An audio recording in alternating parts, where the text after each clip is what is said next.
एक बार गौतम बुद्ध के पास एक स्त्री आई और विलाप करने लगी कि सांप के काटने से उसके पुत्र की मृत्यु हो गई है। स्त्री अपने इकलौते पुत्र को जीवित कराने के लिए बार बार उनसे विनती कर रही थी।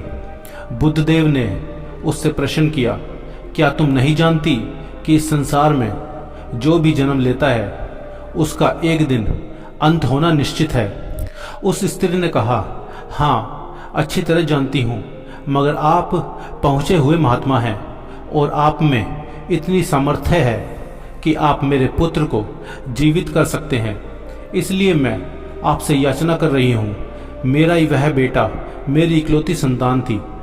मैं आपसे उसके जीवन की आस लेकर आपके पास आई, मगर आप तो मुझे उपदेश दे रहे हैं। यदि आप उसे जीवित नहीं कर सकते तो कृपया साफ साफ बता दें।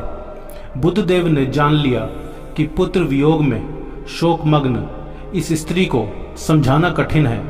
उन्होंने कहा, ठीक है, मैं तेरे पुत्र के लिए प्रभु से प्रार्थना करता हूँ, मगर तू इसके लिए किसी घर से राई लेकर आ।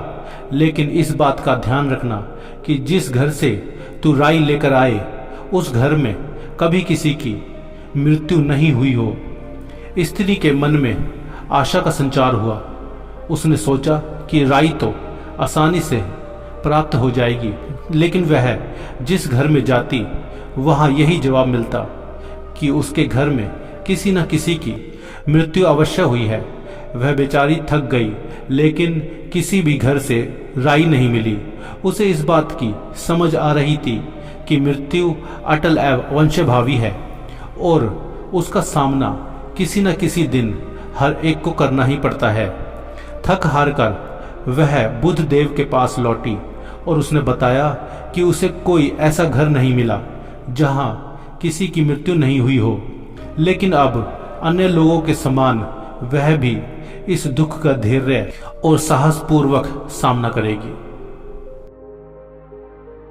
दोस्तों, ऐसी ही और वीडियोस देखने के लिए हमारे चैनल को सब्सक्राइब जरूर करें।